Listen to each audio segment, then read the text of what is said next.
Hello, hello. Welcome to another episode of the Furniture Success Podcast. In this episode, I'm chatting with Jasmine and Bryce from Indy Ventures, a super cool family business that's all about making your furniture assembly as smooth and hassle-free as possible. Jasmine, the project coordinator, makes sure everything's organized and booked just right, while Bryce, the lead assembler, gets things built and installed quickly and accurately. In this episode, we are going to hear all about their journey, the ups and downs of running a family business, and how they managed to build such a strong reputation in the industry. Hi, Jasmine and Bryce. Welcome to the show. Can you tell us a little bit about yourself and your background? Hi, Matt. Thanks for having us. So what we do is we assemble, deliver, and repair furniture, fitness equipment, and other items that need to be assembled. We've been doing this for about 5 years now. We have we're trying to grow, trying to get some more businesses that we connect ourselves to, trying to get some more folks hired. And thank you for having us on. You said tell about you. I'm trying to find the points in my head. Perfect. Jasmine, would you like to add something like? Sure. Yeah, so we are married, and so we've decided to go into business with each other. We are also raising 3 little kids. We just had a new one addition to the family. And prior to us getting into business together, I was a school teacher. I taught elementary school. And it was great. I loved it. It was a very fulfilling position. But then when COVID happened and the world changed, everything got really crazy. And we kind of just decided it would be best to put our focus on our family. And so we wanted to kind of figure out what we could do to obviously still be able to take care of our family, but also be able to help people at the same time. Bryce has a background in assembly. He's also got a engineer's brain. He's really good at taking things apart and figuring out how they work and putting them back together. And then just paired that with my education background and decided like we could go into business for ourselves to help people, with their assembly and installation needs. So that's how Indy Ventures was born. So this is how did you get into the business, right? Yes. All right. Typically, people like to sell furniture, but you are like a service provider. Like, to be honest, like it is harder, And how do you manage it? Expectations, and how do you work with your clients? I mean, like, is it monthly retainer or on demand? Well, most of it's on demand. It's all request based. When somebody needs the assistance, they'll give us a ring. And for people that we already have a business relationship established with, they send it. We can tell them when we can do it. Make sure that we're on the same page about pricing, and we go forward from there. And there are some that there's that honeymoon getting to know each other phase where we're getting a good understanding of their operations and they're getting a good understanding of our operations. But that's really like the cool part about what it is that we do, because we can come with a detailed perspective that is more focused on making sure that that specific environment gets what it needs with furniture for it to be placed in the places that it needs to be placed. If there are some accommodations that need to be made, we can consider those things. So it is a kind of cool space that we're in, where for the customers, they get somebody who knows about whatever item that they're purchasing, has a specialty with dealing with furniture. And for the stores or anybody who's handling sales, they get that peace of mind and knowing that they're working with somebody who's passionate about assembly and customer service specific. All right. So let's say I am a furniture business owner, and I need a partner, I cannot manage my deliveries, assemblies, and, of course, after I sell it, I need to deliver it, right? And I need to do the assembly if they request it. So can I partner with you? Let's say I am in a furniture store in Atlanta. So that's how it works, right? Yeah, pretty much, basically. Yeah. And you work with, sorry. I was just gonna say you have that extra added layer of ethos with your customer as the furniture store provider, because now you have somebody that you trust, that being us, that you can say to your customers, this is somebody that's trustworthy, that's going to take care of your furniture after it leaves my store. It's going to get to you, you know, it's going to be safe. And then they're going to set it up correctly. You won't have to worry about it. Because a lot of times what we find is that after the customers buy the furniture, they have to go out and try to figure out either how they're going to do it themselves, or how they're going to find somebody, you know, that's trustworthy to be able to put it together for them. So as the furniture store owner, that's why it would be, you know, it's helpful to have someone on your team like us that you can just automatically go to and say, here you go, and pass them along. I see. So, like, how do you market yourself? Like, is it all referral based business, or like, you know, do you have marketing budget, or like, how do you market yourself? So up until now, it has pretty much been 100% referral based. That's a big part of our 2025 plans, is to figure out how we can get better with marketing, because that's one thing. From my background, I don't have marketing skills, and from her background, she doesn't have marketing skills either. So we know how to have conversations, we know how to manage a book of business, but getting ourselves in front of new potential customers has been a bit of a challenge for us. I see. And like, could you talk about your partnership and your network? Like, how can we join in your network as a business owner? So the simplest thing is to go to our website. And on our website, we have a page that we like to call the Solutionist Network, where anybody who is looking for these types of solutions that we can offer, they can go in there and they can give us their information, a short little blurb about what it is that they're looking for. We'll schedule a phone call with them and figure out more details about what it is that they're looking for. And if everything is going according to, we'll basically get started with that relationship. Because most of the time when that happens, it's like people have something that they need done right now, you know, or something they need assistance with right now. So then that's a perfect opportunity for us to be able to showcase what it is that we can do. And then when the next request comes in, they're like, let's go to them to get this thing handled. And like, I started my furniture career like as a delivery guy. And I used to do assembly as well. I was in Carter, New Jersey, you know, and I remember like it was like the store was making money, but as a delivery guy, like other than tip, you know, I had nothing. Like, and for assembly, like it was pain in the neck for us, like, because like if we are familiar with the, you know, furniture and the equipment, that's easy.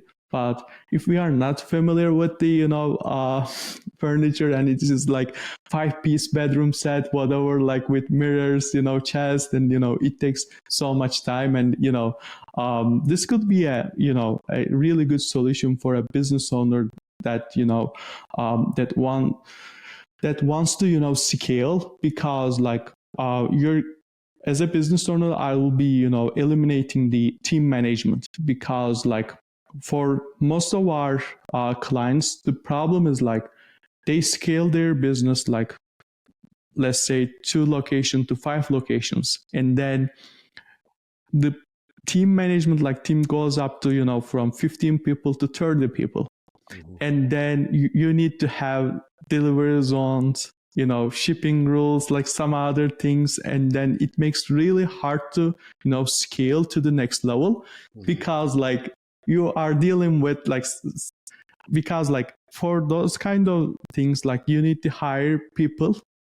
It is a physical job, you know, and people, to be honest, mean a problem, you know, for a business owner. If you have more people, it means more problem. Yeah. And like you already mentioned like you hire people, you know, and could you talk about your team structure, like, and how do you organize your team? Yes. Well, for the most part, the way that we staff any of the jobs that we have is using that same network. So that same solutionist network that we have that's open to partners who would like to get some work done, we have that same space open for other professionals who are looking to add more to their book of work. Because there is a whole lot of assembly professionals. There are some people who have their focus on fitness equipment. There's some people who have their focus in the residential space. There's some people who have their focus with commercial furniture. It's some people who actually have like a merchandising skill set where they're in stores doing displays or dealing with shelving and stuff like that. And they have grown to learn like what looks good and how to make things like how to stage things appropriately, basically. So we have that space open for people to request to come and work with us, and then they always come with somebody else that they know. So then that ends up being like a referral type thing for us as well. So if this person has been delivering furniture for the past 5 years and they're trying to figure out how to get some more work and they end up finding our website, chances are they know 2 or 3 more people who are good at assembling furniture as well. And like we have some clients like they are in all like wholesale furniture business, like they sell only to hotels and like they sell 100 bedrooms, bedroom sets, and and also we have another type of client like they are in office furniture business mostly. It means like they work with corporates and like they sell like 100 office desk and chair and everything, and mostly like businesses like to have them ready on time, because like for hotels it is a part of plan furnishing their hotel after the renovation, or like if it is a brand new hotel. So like you do those kind of things as well, right? Yes, we do. So let me go back to the your entrepreneurship journey. Like you started, you were already in this business, as far as I understand, for a long time, right? And so what was your goal? Like where do you want to reach like in 5 years? If we talk about the future plans. So ideally, I would love to be able to come up with a training program around all of this stuff. So like, how you have your vocational schools or you have your trade schools where you learn how to do plumbing specifically, or you learn how to do electrical work specifically. Just like how you were saying of your experience with doing that, knowing how to put this type of desk together is a little bit different than putting that type of desk together. So to be able to have somebody who has the understanding or can see similarities between these different items or different product types to come up with a curriculum to be able to teach people who would later on want to get into that as a field, that's what I would love to do. What I would love to be able to grow towards. And then, as I was saying in the beginning, furniture is how we got started. We also have a retail presence, and we have a fitness equipment presence where to me, it's all the same stuff, The maybe the weight is different, the only thing, for fitness equipment, it could be, a little bit tiring. Well, so like, could you talk about your retail? Does it mean that, like, let's say I am a furniture business owner, let's say, like, because like I'm giving furniture, examples all the time, because our audience is from, furniture industry. I want to start a new location, and, I need my showroom ready in a month. And like, do you do those kind of things as well? Like, all of the furniture assembly and the, getting prepared for the, all of the decors and maybe even lights and, some type of things, for the showroom. Do you do those kind of things as well? Yes. And like I said, from the side of doing the stuff in the field, it's all the same to me. If it got screws and it needs to be, put together or fixed onto something, yes, that is what we do. So in the world where somebody, I'm going to need to open my store in a month and I have one truck that's coming with 30% of the stuff this week. I have another truck that's coming with 40% of the stuff week, and then everything else is going to be coming 2 days before we need to open. And I need somebody to be able to help me with getting all of this stuff in here. Getting this stuff in here and getting it all assembled, getting the trash thrown away, so that we can just put our focus as the store owners on opening the store. Yes, we could come through and help in that regard. That kind of made me think of when you were talking about what were our goals. Right now, our focus is on like the actual assembly and installation of the furniture, but we have plans to, like Bryce said, to scale the business, not only to train people on how to assemble the furniture, but also we want to be a one-stop shop as far as your project management, period. So like you said, I have a month to open this furniture store. Like in the future, we would love for you to be able to call Indy Ventures and have us like just handle the logistics of the whole project, from the delivery to the assembly to the staging and all of it. So all you have to worry about is, you know, being the CEO of your business and selling the furniture, and let us worry about the rest. So I would say within the next 5 years, that's one of our major goals as well. Be project management, one-stop shop for the furniture industry. Yeah, perfect. So like it is not only assembly, like to be honest, like I know like some of the furniture stores, because of the tough and competitive market right now, they shut down their stores. And believe me, like it is a painful operation, if you need to close your shop. And it could be also part of your service, to be honest, like because like I didn't think about that, like help people with liquidating everything, getting all that stuff down and getting it packed up.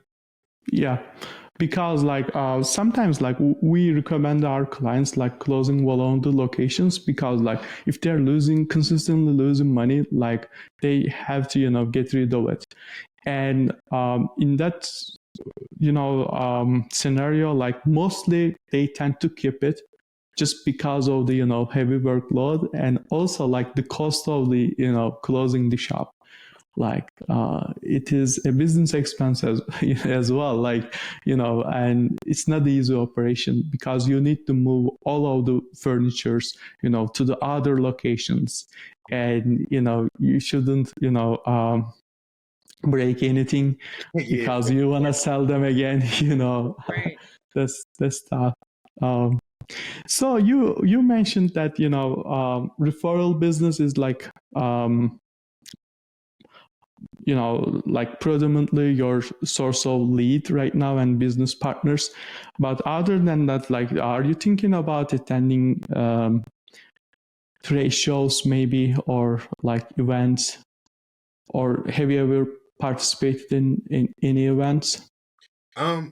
Industry specific, no, we haven't.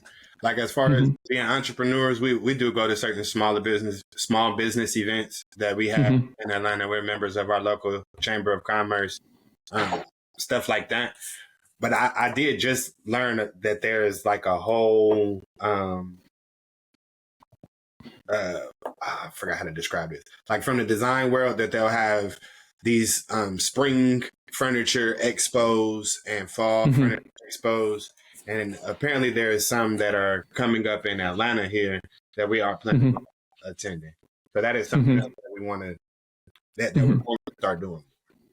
Yeah, the reason why like I asked that question, because like that's the roadmap that we are offering for most of the business owners. Like start with the referrals, maybe like for the first couple of jobs in sales, whatever, like, and then continue with the industry specific events, like if especially for your assembly business or like custom furniture makers, we highly recommend it, because like it will give you an opportunity face to face. You can talk about the services that you provide, and also like people will trust you, because having a website, having social media accounts, it doesn't mean that you are legit. People want to see you, especially at the beginning, and then once you have enough budget, like you can always advertise on Google and Facebook. But as a small business owner, if you start from advertising online, you're gonna be disappointed at the end, because you have a limited budget for advertisement, and and it's not going to work, because all of the big players in the market, all of your competitors will be heavily advertising on those platforms. But you can take advantage of those kind of events, just as a suggestion. And like, what advice would you like to give someone looking to start assembly business or start giving services like yours? Don't get discouraged. It's the biggest piece of advice I could give to somebody that wants to come into this, because as you were saying before, it can sometimes be hard, like trying to deal with the challenges that come in the field, and rolling with the punches and figuring out different ways to be innovative and make things to make sense. But there are so many opportunities to learn. So that's the cool thing. Like, don't get discouraged and keep your mind open, and you're going to learn something. Each project is going to bring forth a different challenge, and each challenge brings forth a different lesson. I agree with that. I would add to have some sense of organization as well. That's important. As far as starting a business, being organized with your finances, with your back office, managing your partners and your communication, as well as your tools and all those things that go into running your business, just having some sense of organization, and also being open to like things changing and being flexible with those changes as they come. Yeah, think about something too. And if things aren't organized, it's okay. Like, in finding a way, going back over to that innovation, finding a way to help to make those things to make sense. Because at the end of the day, with you as the assembly person, you're there to solve a problem, which is putting those things together and making sure that the final picture is exactly what it was thought to be previously. And so sometimes you have to figure out how to make that possible by any means necessary. So let's make it a little bit, interesting. Like, what are some of the most, interesting and challenging projects that you worked on?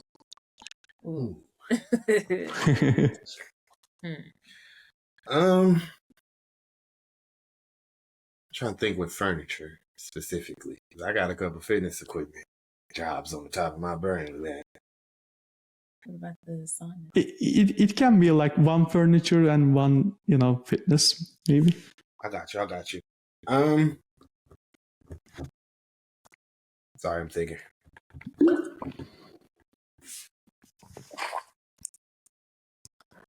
I'm gonna start with the fitness equipment example that's on the top of my brain right now. Sure. So we recently had a project at a college where we were installing everything in the weight room for the baseball team. And this was a part of a larger construction project that was going on. And they were planning on being able to get the baseball team in there before the construction was done. So there's quite a few things that were going on in every different direction. And we had to be innovative. We had to find different ways to be able to make things to make sense. The main challenge was that everything was delivered in one space according to the construction project that was going on, and it needed to be placed in another space. And we had to make sure that we had the appropriate equipment to be able to take that there without damaging anything and to quickly get everything put together. So we just had to form an assembly line, essentially, and also had to be in constant communication with the other construction workers and with the baseball team's personnel and the school's facilities maintenance personnel to make sure that we weren't in anybody else's way or that anybody wasn't in our way. And this was about $250,000 worth of equipment. So we had to make sure that we were being extremely careful with all of that. At the end of it all, we delivered we delivered great results and everybody was cool with it. So being able to laugh about it all and wrap it up at the end, like I bet y'all didn't think we were going to be able to make that happen, did you? So that was super cool. Yeah. It always looks, impossible, almost impossible at the beginning, Yeah. And now as far as furniture is concerned, to me, furniture does come a little bit easier. Now, as far as things being in your control or out of your control, is sometimes when the challenges can come up. So let's say in the world that, you have these 10 desks that need to be put together, and you notice on desk 2 that there was some sort of an issue from the side of the manufacturer. Like sometimes, things happen. Mm-hmm. And then being able to recognize that if desk number 2 is having a problem and you have 10 that you have to put together, chances are you may end up seeing that problem again. So whatever you end up doing for desk number 2, make sure you do with desk number 3 through 10, basically, to make sure that there's uniformity around it. So sometimes, even though there may be an issue, or it can seem something is damaged when it's sent out, there's a way to be able to make it all go together so that there isn't actually any issue. I don't know if that was a good way of describing that. Yeah, it's good. How about you, Jasmine? Like, do you have anything interesting or like challenging?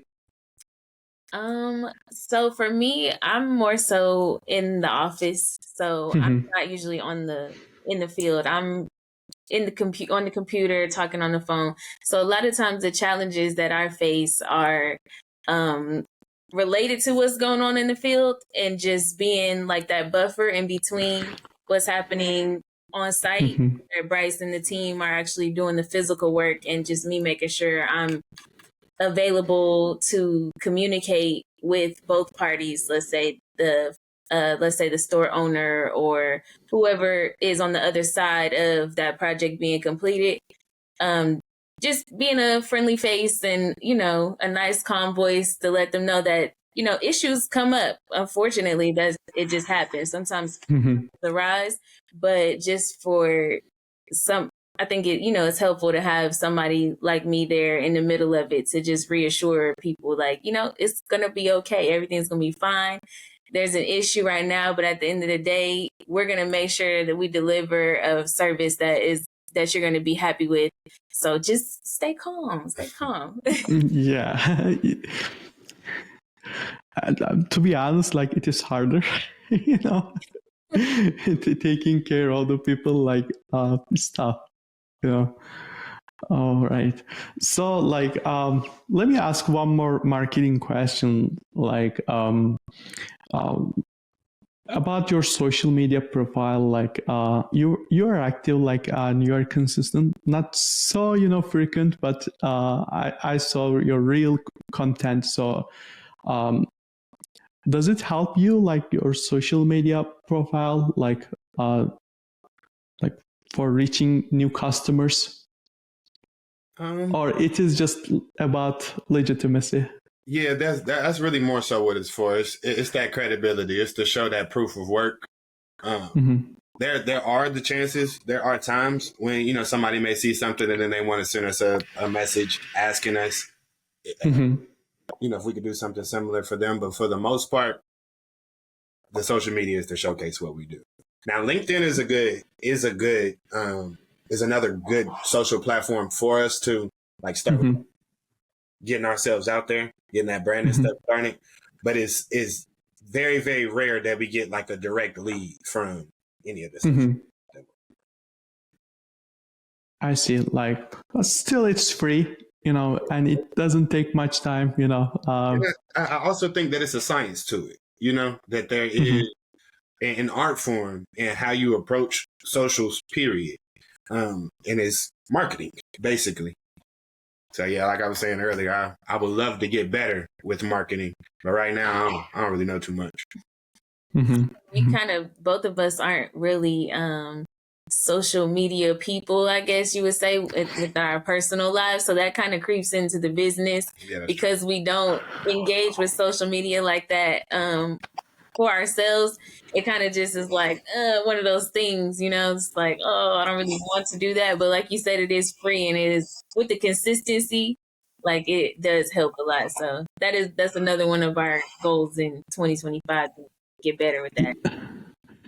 Yeah, like we were encouraging our clients, like still, we encourage all of our clients, for the content, on social media.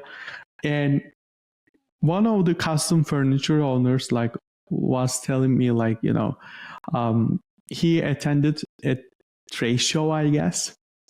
He was, posting on social media on daily basis, like for a couple of months. And then nobody was like showing interest and, liking, or sharing his content. And, he was about to give up. And and then once he, joined that event, he was like surprised because everybody was talking about him. And they already, yeah, sometimes we think like it has to be, viewed thousands. No, like if you are targeting right audience, hundreds are enough. You don't need to have millions of views on social media. And still, like if you have a content that works organically, then you can still promote it. With very basic setup, you can promote it and you can get leads. But especially at the beginning, I think the key is the consistency on social media. And I know, like it's not easy putting yourself publicly. It's not easy. But I think like today it is the best way, posting on on social media accounts. And then if you find value, then you can promote it.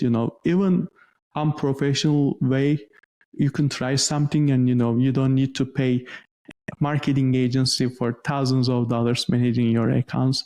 Not like if you think like it's going to work, and then the platforms are really basic right now, and AI almost handles everything for you, and you can take advantage of social media. That could be another thing other than industry specific events. So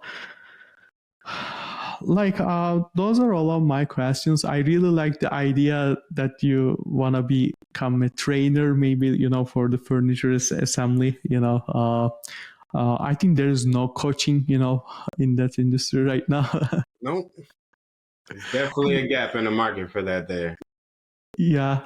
All right. So if anyone wants to reach out to you, like how they can reach out to you from your website on, or would you like to share your contact information, Jasmine or Bryce?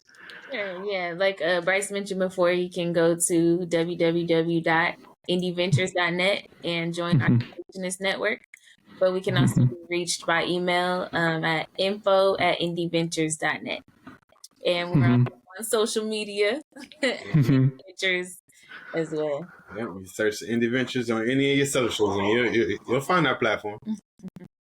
Perfect.